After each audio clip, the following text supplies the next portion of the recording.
Hey, welcome to the Nonprofit Architect. I'm sitting here with Ned Murray. Ned, how are you doing today? Yeah, I think I'm doing as well as anybody can be doing during these interesting times. But I've had a pretty good productive day, and I'm looking forward to having this conversation with you, Travis. That's fantastic. We're going to dive into everyone's super favorite topic, which is governance. I don't know why Ned is all about this, and he just loves to talk about slicing through red tape and making things happen at an official level. And he does this with NRM Consulting. Ned, what do you do with NRM Consulting? What is that? Well, so it's something I started. I've been an educator since I was, well, my whole life. I mean, I decided in fourth grade I was going to be a teacher, and it had to do with about building community and building, empowering young people's voices and making a difference in the world. I was mesmerized by a magical teacher, and I decided to be a teacher, and I've never left that path. But for whatever reason, early on in my career, I was invited to become an administrator and a leader in a school. And so begin to look at it more, the system in your view just gets kind of bigger and bigger. And as a school head now for, I don't know, over 20 years, I've realized the central nervous system of at least an independent school, which is where I've spent most of my career, and really any nonprofit, is the governance system. Now, not government, but governance. That is the board and the executive director. And if that central nervous system isn't at full health and full efficiency, it's going to impede the organization. And I really have come to believe that in most nonprofits anyway, a great deal of the struggles they face and the lack of ability to reach their full potential and full impact and fulfill their mission as fully as possible is really rooted in the governance system, rooted in the boardroom. So my firm that I founded 2.5 years ago is really dedicated to helping nonprofits and schools achieve their aspirations. But a particular specialty for us is building resilience and trust in the governance team to kind of unlock that potential. I think you can't do any of the things that a nonprofit does without trust between the two. You have to have a clear set of guidelines and really the board executive director relationship, or whatever your organization calls the executive director, CEO, or whatever. They have to know that they're on the same team. They have to share the same mission and vision, and they understand that they might have a different perspective, but at the end of the day, they're still all trying to move the mission forward and get the job done. I think that's what's really important. Now, I know, being in the school system, there's got to be times where you've been frustrated by bureaucracy or even mediocrity. What does that look like? What kind of triggers do you have when you hear, mediocrity or bureaucracy in the school system? You didn't give me a trigger warning for those triggers, Travis. It's rampant. It's absolutely rampant. And the thing is, it comes out of good intentions. But let's just take a couple of concepts here. Consensus is often a goal in board conversations and in school leaderships. I've been in workshops where consultants have told me, get your team around, get your faculty around, get your board around, and hash these issues out and build consensus. Well, I think consensus isn't always the best outcome. Often consensus tends toward the average or the agreeable, or what we can get everybody fully on board with. And that's very rarely going to be the bold, innovative vision. And so I think that's often one of the huge mistakes I see. That mistake is probably not the right word. It's one of the ways I see boards fall short of really being able to unlock the potential of themselves as a board and of their organization, is by focusing on on consensus, or just trying to get everybody in agreement. There's nothing wrong with there being dissenters in the boardroom.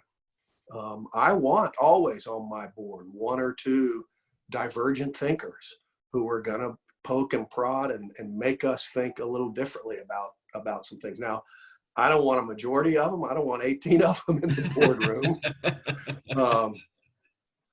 But if we don't have one or two, we're going to miss something. I think they make us better.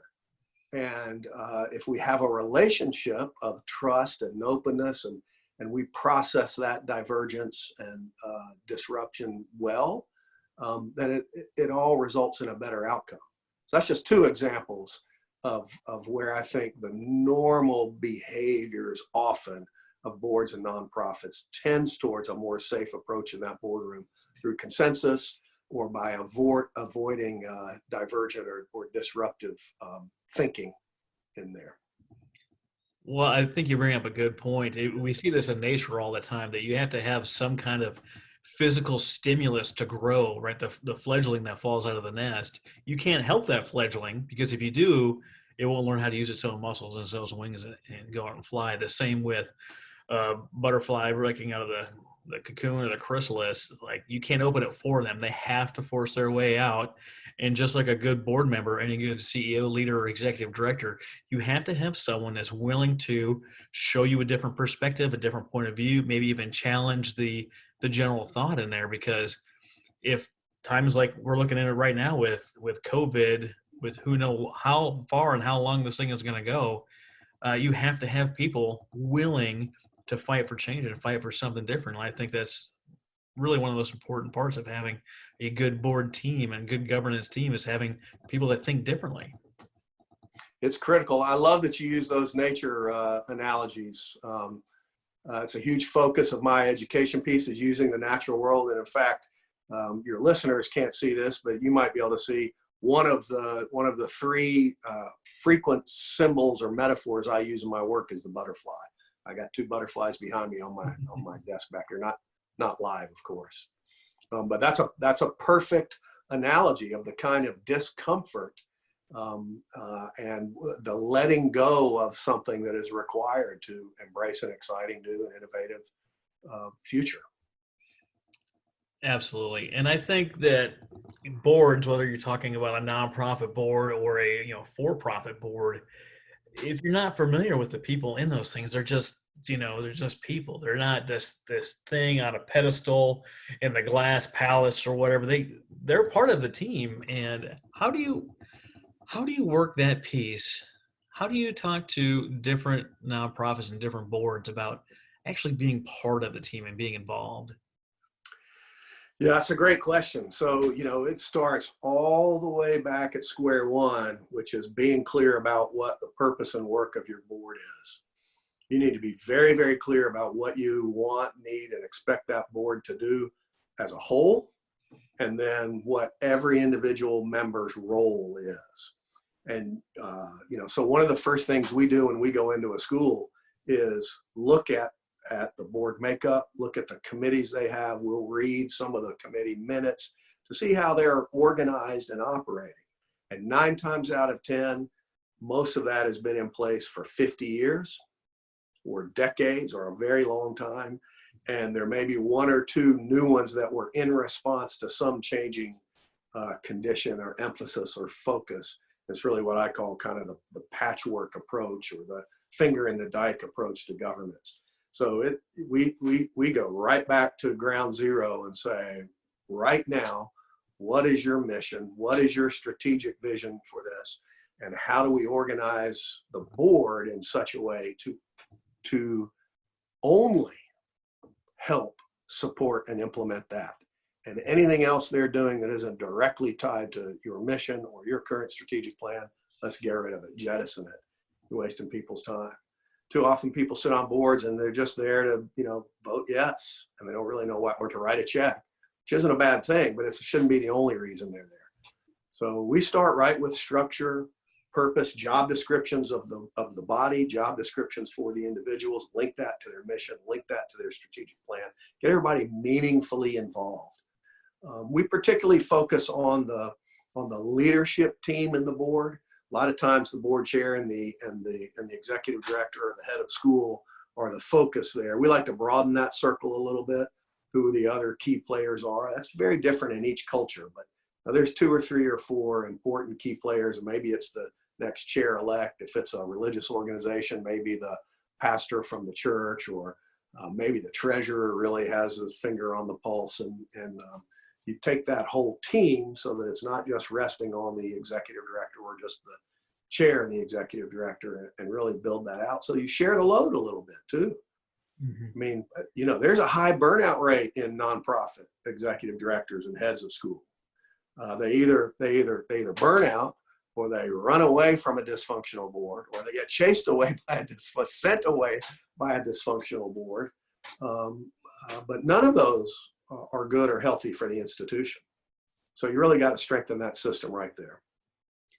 It's interesting that you focus on the leaders specifically. I've been in the Navy. I just went over 20 years this weekend. Praise be to God that I've gotten that far. But throughout my career in the Navy, I always see these headlines: CO, commanding officer got fired for XYZ reason. Yeah, Removed for lack of confidence in their yeah, leadership. yeah, And I'm yeah. going through Extreme Ownership by Jocko Willink right now, and he just told the story of these boat platoons that they have at Buds. They have 7 individuals running around with this rigid hull inflatable boat, and they're having them do all these crazy things. And there was one team consistently coming in last place. The team was dysfunctional, and everyone's pointing out each other's mistakes, and no one's really taking ownership of this.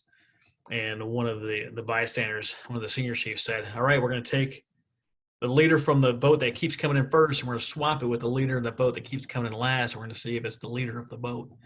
And wouldn't you know it, those two boats, instead of finishing first and last, finished first and second.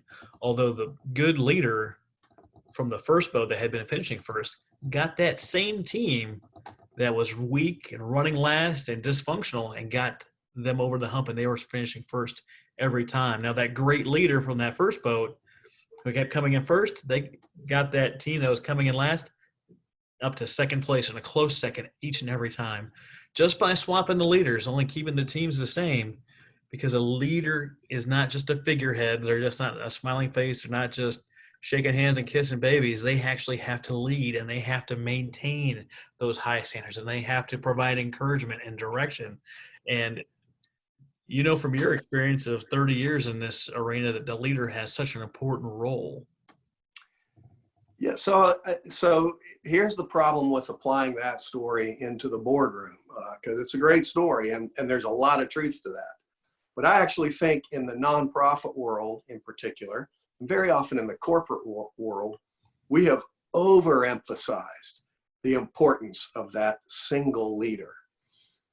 So much so that what we do is we build cults of personality, and that abdicates the board's responsibility. So they then stand on the sidelines. We've picked a great leader. We did our job. We found a great leader. We think they're exactly what we need. We're 100% behind them, and we're going to sit here on the bench and see how they do. Mm-hmm.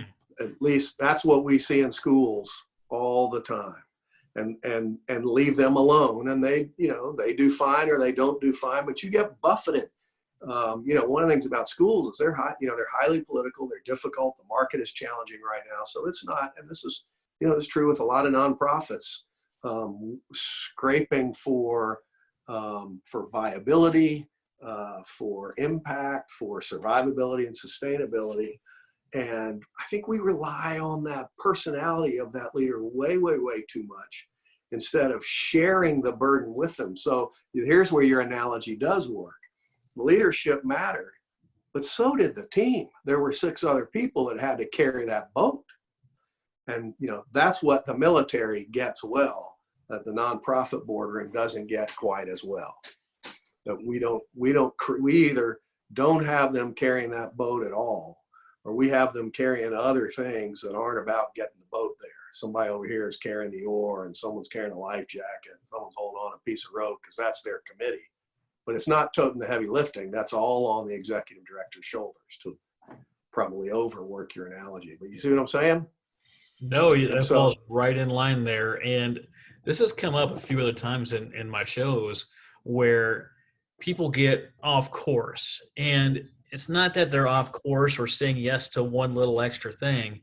It's that over time, that small deviation ends up creating this big chasm between what you're doing and where you say and you tell the public that you're going to be focusing on. And all these little things on the fringes all of a sudden start getting attention, and you're missing the mission completely. boy, Travis, you and I haven't talked about this, but your listeners aren't going to believe this. I feel like you've been listening in or something over here. I told you I have a couple of symbols I use a lot, metaphors I use a lot, right here on my desk. Your viewers can't see. I'm pointing. There's the butterfly I mentioned a minute ago. You know what that is right there? Compass. A compass. I had a mentor when I was a young man in teaching who said, "I don't carry a watch." I thought it was a pocket watch. He had a little chain and a thing in his pocket. Every day when I saw him, I thought he carried a pocket watch. One day I asked him about it, and he pulled it out. It's just like this one up here. See the chain on it? He said, "I don't carry a watch. I carry a compass in my pocket because I firmly believe that my direction is far more important than my pace." He said, "I'd rather get to the right place late than get to the wrong place on time." And so this is essential in the boardroom. And what you're saying about navigating is exactly right. That's how you get off course, a little bit at a time. People think you hear these dramatic stories of companies or organizations that just collapse under their own weight. But that didn't happen in one big fell swoop. It was a death by 1,000 nicks, where that leadership system weakened and weakened and weakened the institution because they weren't really watching the direction and checking the settings. I'm going to go back to my nervous system analogy, the board being the nervous system of the institution. If the nervous system shuts down, the arms and legs might still be able to function a while, but there's no head and eyes and ears reading the environment and responding quickly. Let's just take that notion in the year 2020. If a dysfunctional board, or let's just say a average, fine functioning sort of consensus focused mediocre board with an outstanding institution and an outstanding leader, but if that mediocrity in the boardroom slows them down in their ability to respond, what's the impact of that in the year 2020? I mean, the rate of change and the rapidity with which the environment changes. How quickly did we all have to pivot in March when things started shutting down in this pandemic? In my world, in schools, in about a period of 1 week, the wheat and the chaff were separated. We all had to pivot to distance learning, and there were a few of us who were prepared and ready and delivered it, and there was a vast number that is still trying to figure it out. And that's years of accumulated lack of vision, lack of responsiveness, and lack of nimbleness. Boards just have to get in that mindset. Do you think it is complacency into an old system and just allowing that to perpetuate over a generation? It's a lot of that's part of it. Just sort of particularly if it's a it's probably not complacency with a startup, but certainly with a well-established organization that's been around a long time, has a pretty good name, brand recognition. There certainly can be complacency at the leadership level. It's an awkward situation in the nonprofit world. So let's go back to this model where we said we got to hire a great leader. But the structural reality is that executive director, that great charismatic leader we're relying to take this institution to where we want to go, works for the board. One of the things in Governance 101 everybody teaches is the board has one employee and one employee only. That's the executive director. Mm-hmm. Now, the reason that gets emphasized is to keep the board out of the weeds and not have them micromanage any other employees. But they forget what it means to manage that one employee. And so it's awkward in the nonprofit world. They're not professionals in that industry usually. There's rarely more than one educator in the room in the volunteer board other than the executive director and the staff. It's true in arts boards. There's one art professional in there and maybe some art lovers. So you have this weird awkwardness where the leader in that context is also the employee and has to lead that board in being a better board, but it's not really their role. So there's a built-in just awkwardness to it, okay? And I think that hampers their effectiveness. until they just name that, identify it, work through it, embrace it, and build a different model. And then there's fear in there. You just mentioned, hey, we got this great, look, listen, executive directors hear your story about the rafts.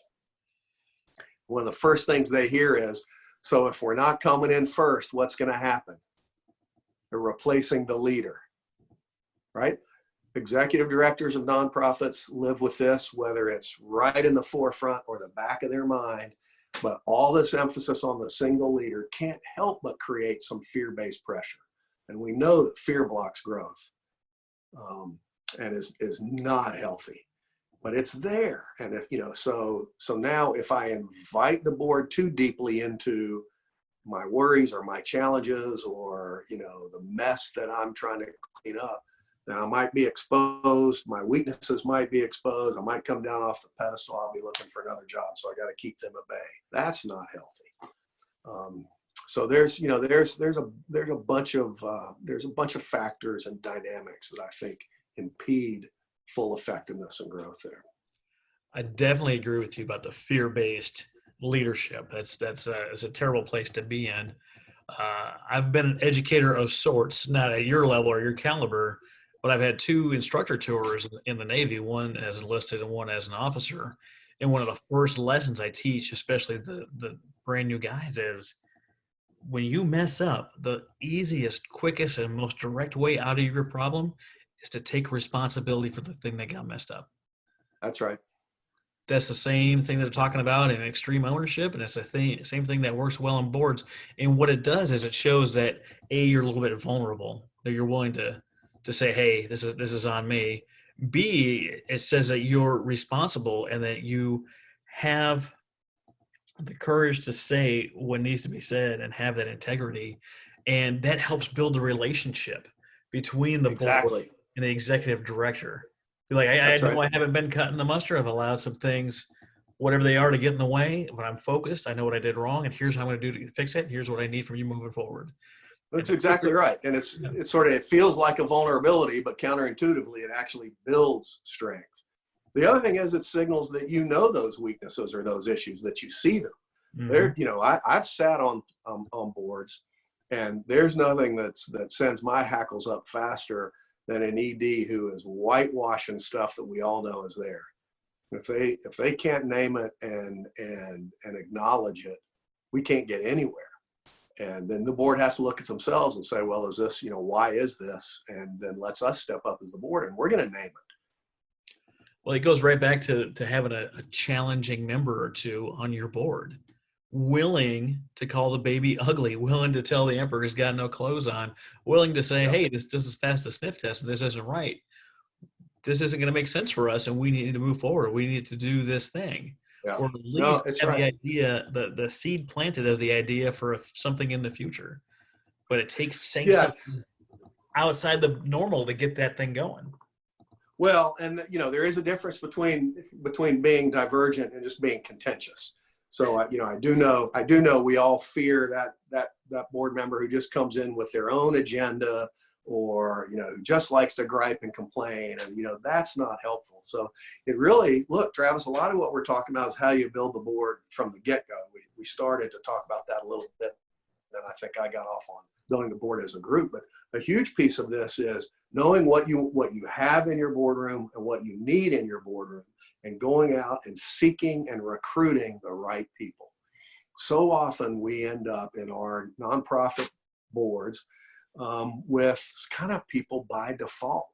You know, a lot of times the nominating process is, well, who do we think would say yes if we asked them to serve on this board? Now think about that. You know, I don't believe that's how the Army promotes people. I don't think it's how, you know, top performing corporations identify their talent. You know, who can we go get that'll say yes to this task? What do we need on this board, and how do we create a role where they will have a meaningful opportunity to contribute to this? And let me go out and find them, and let's vet them, and let's make sure they're not totally crazy, but have a background that brings a different perspective that might really inform what we're doing. And then be honest with them and say, look, What I've loved about getting to know you and the work that you're in personally, I know that you see things a little bit differently or a lot differently. I know you are creative. I know you're not afraid of asking the tough questions. I want you on my team.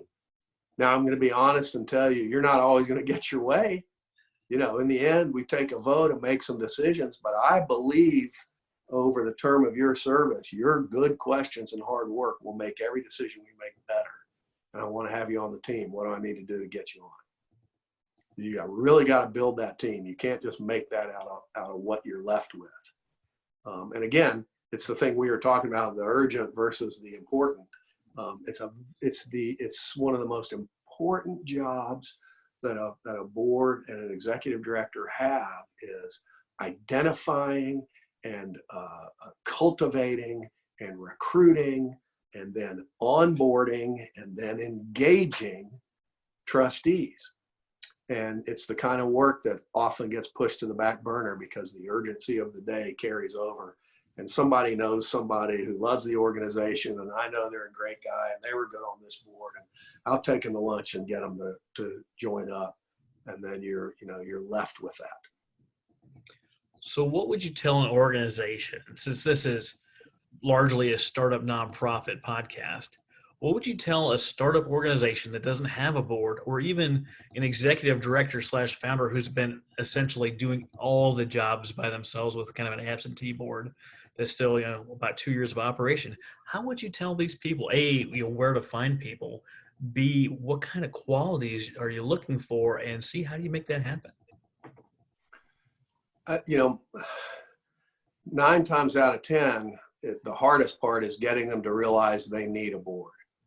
Chances are that founder, startup, executive director, CEO, whatever, probably when they lay their head down at night, they know the books all say they need a board, but probably they see the board as just another group of people who have the potential to make their life difficult, and they'd rather just keep them out of their way. Maybe I'm wrong about that, but I think the most common mindset is there's just this whole other layer that I just want to get the work done. I mean, that's why people start these things, is they're focused about the work, and they see the governance as some kind of obligation, or even sort of burden, or possibly problem-making entity. So what I start with is, how would you like a trustworthy, reliable partner to help you take some of this work and some of this weight and some of this responsibility that you feel every night when you put your head on the pillow? It's all on you. Do you really want it that way? I get you don't want to give up control and hand your baby over, but look, parents like having a partner in parenting, because it's a lot of work, man. I want to interject real quick. I just got back from Bahrain. If you've been listening to my show for a while, this is maybe the 4th or 5th conversation you've heard me say this. I had to come home and add a little extra parenting when I got back. My family stayed here in the States. And trust me when I say my wife was happy for the reprieve. So exactly right. So, I think that's where you start. You got to really get the mindset that you're building a partnership. And if you have an existing board, we have a quick little 4-question metric we ask folks that are working with a current board. And it's especially useful when you think about like in where we are right now. Can't imagine there's an entity in the country that hasn't wrestled with major issues related to the COVID-19 pandemic, right? Big financial decisions, big legal and liability decisions, sustainability, survivability decisions. I mean, this has required some really big decisions on the part of institutions. And so we say, okay, where was your board in that? Here's the 4-step evaluation. Was your board adding pressure and expectations or confusion or fear? Were they contributing to the chaos and stress of that event? Or were they staying out of your way and letting you take care of business? Or were they pretty informed and supportive and appreciative of what you were doing. They were aware and patted you on the back and told you you're doing a good job? Or were they a reliable, collaborative partner, sharing the work and shouldering the burden? And most of the time, they're somewhere in the first three. And if they're at number three, I've got an informed, supportive board. The executive director is happy, but that's the board on the sidelines cheering you on. And that's not releasing the greatest potential, and it's really not sustainable. That means you're carrying all that weight as the executive director. So you got to get that mindset first. Then, then how do you find these people and how do you engage them? That's where it sort of becomes a little more specific to what's the mission of the institution, but it really goes back to what is our work? What are the pieces of this work that are board level? What is strategic? What is fiduciary? What is the vision work we need to do? And for some part, for the founding ED, what are the skills and backgrounds I don't have? It's acknowledging your shortcomings and going, I need somebody taking a closer look at the finances on a regular basis. And I want a group that's working on innovation and vision and nimbleness. And how do I get some thinkers like that? So you got to get the job descriptions first. And then you call everybody you know and start asking them those questions. Hey, who do you know that sounds like this? And you do the description of what you're looking for. You'll find them. Look, there's successful people, smart. Who do you want on your board? You want smart, impactful, successful people who work well with others. Some other list like that's what you're looking for. Those kind of people want to do good work. They want to serve their community. They want to serve good causes. They're out there and you want them. It's just lining up your vision for them. So it isn't always that they have to already know and love your institution. You just have to make a pitch of the vision and the way you'll utilize them to the benefit of things, that they'll want to sign up and do that. And they're not hard to steal because most of them sit on boards where they're underutilized and undervalued.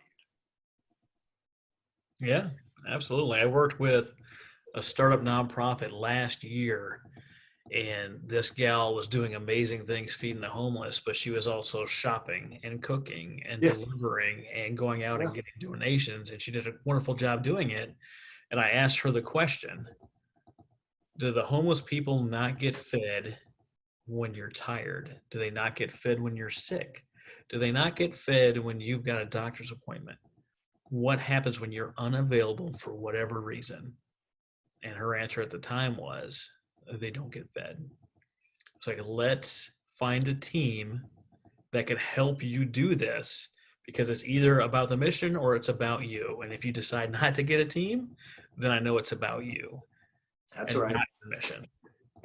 And the first person I would want on that board is a systems thinker. Like, I don't think you want to get a shopper on the board. I mean, it's fine if the board wants to help shop, but that's still not really a sustainable or a really innovative model. What you want is a systems thinker. So if she's got the knowledge and passion for homeless people and feeding them, somebody needs to help her figure out how you put together a system that does that doesn't rely on her doing it all. So you scale it. Yeah. That's perfect. So I'm just going to say this. I don't know, maybe you edit this kind of stuff out, but I will say, and this is not just, I'm not the only one that can do this, but I do think if you have people listening here that are starting nonprofits or working in nonprofits and are hearing things going, I probably have some work to do on my board. I would say this is an area where, let's go back to the parenting model, where a third party may be very, very helpful. Okay. It's a lot harder for you to get parenting advice from your co-parent and vice versa than from a third-party professional who can look dispassionately at both of you and say, hey, what if we worked on some of these things in the household? You know what I'm saying? It's not unlike relationship counseling to go from where you are to a new model of relationship in the board, having a dispassionate third party come and evaluate systems and your culture and your bylaws and all of that is worth a little bit of time and money invested in it.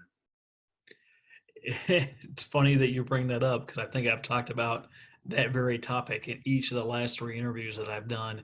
That it's hard to grow without this outside force, whether that be, breaking through the chrysalis or someone coming in and being like, "Hey, have you looked at this, this, and this? Did you know that your executive director over here doesn't have any clothes on? Oh no, he's amazing. Are you sure you didn't see that he's standing here buck naked?"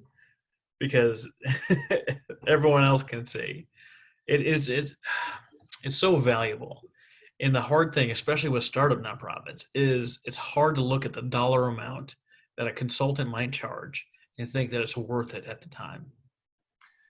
It's so true. No, it's so true. And it's so that goes back to the urgent and important, right? So she's got to buy sandwiches. she's got to buy food to feed those folks, and there's no money to build this system. But if your goal, as you were saying, is to build a healthy, sustainable organization that is going to really achieve its potential, you've got locked up potential in there.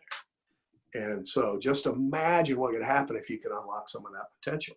But here's the other thing, Travis, is, when we started this, we would hear this from schools that, it's costly. And we take a team approach to the team. So I'm bringing 3 people in to work with that leadership team over the course of a year often, because that's what it takes. It's not a one and done, in and out kind of thing. There's no handbook on this. You got to get down, roll your sleeves up, and do that work. So, now 3 people, not 1 person, seemed costly. And I kept saying, look, you don't have to fly us there. Oh no, you got to meet us. You got to see us. You got to walk around, which is ideal. But I think in the last several months, people have gotten much more used to this format we're on right now, having a very real conversation, very productive. People get vulnerable now on Zoom, and with, manageable size groups. A board is a little large, but a governance team, 4, 5, 6 people, we can do a whole lot of good in 45 minutes or an hour a week. And that's very cost effective. You'd be amazed at what we can swarm in and do at really a very reasonable price if you're willing to use this virtual route.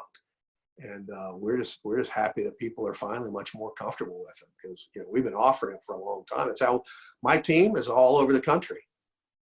I don't think there's any 2 of us in the same city. We're all over the country because I went after skill sets and mindsets, not proximity. So I think this kind of work can be a whole lot more cost effective for these smaller nonprofits now. It's interesting you talk about Zoom or whatever video portal you happen to use. I mean, I started this podcast over in Bahrain, 7,000 miles away from home, Right. and have been able to have great conversations, have been able to connect with people, have been able to do coaching and consulting virtually. The young lady I helped, she went up to 70 grand in her first year and got a team Right. together. And we were all able to do that virtually. I don't have to be there to hug you or shake your hand or smack you up a little bit if you need it. But it's hard for some of these nonprofits to embrace that, or has been, because they're so human connection oriented. Schools are really about being in person, and that is better 90% of the time. But when it comes down to how impactful can we be on something like this and save all thousands of dollars in travel and time, I do think one of the good things that has come out of this time is more and more people and organizations are realizing the potential you're describing and embracing it. What is the most uncomfortable question that you ask when you get called in as a consultant to come in? What do you go in and ask that just really gets at the core of people and they don't want to answer?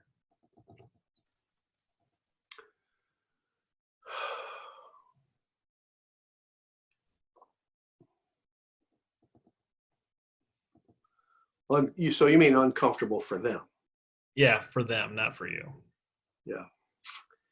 I think where it most often gets uncomfortable is where people, particularly people who have some form of relationship. So let's say a board chair and a head of school. That's my most common point of intersection there. And they've worked together for a few years and, sort of know each other. And they each have an appraisal of the other person in their mind, an appraisal of their skills, their strengths, their weaknesses, their break points. They've assessed them and sized them up in their minds. And they work off of that set of assumptions and that template.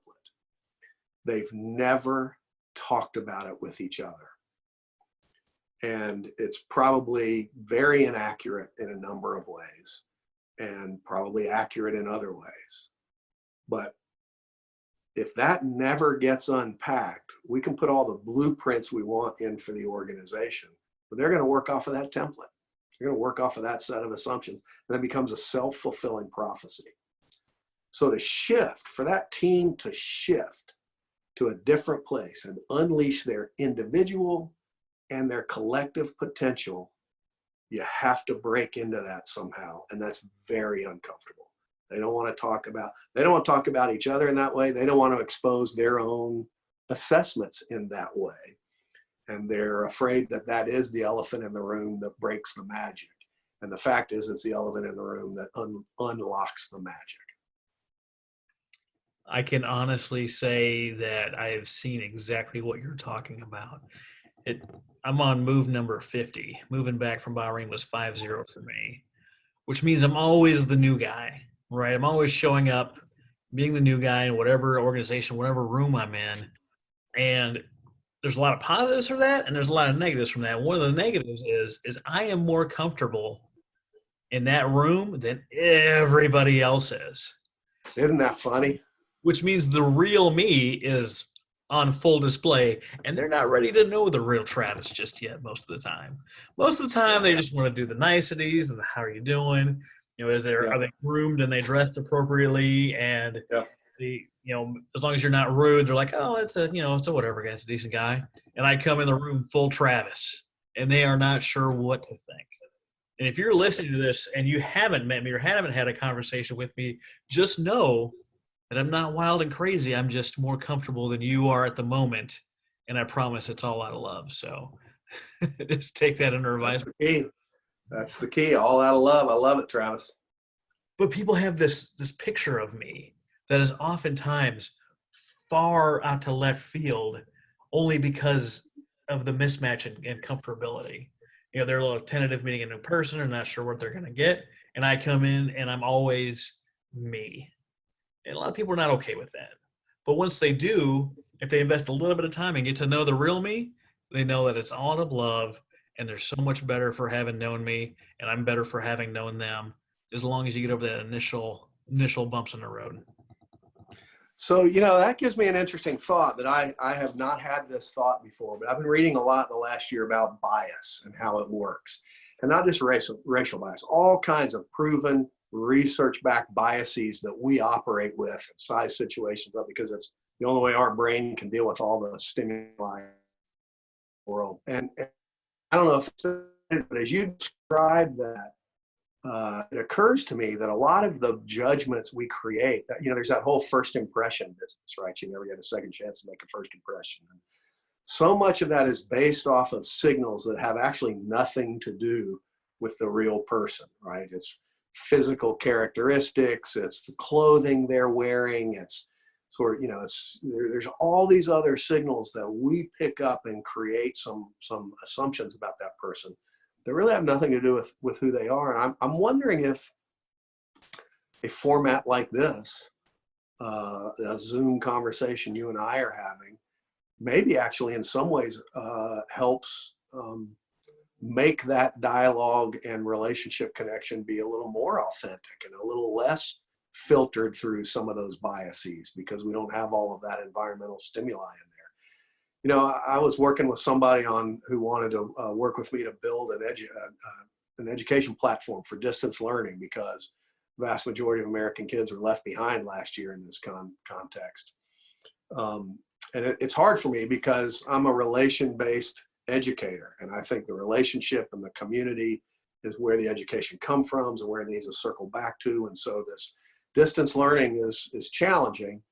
And he said, Ned, I hear you, but do you understand that, whatever it is, somewhere between 40 and 70% of marriages today are formed online. Those relationships begin and are sustained online first.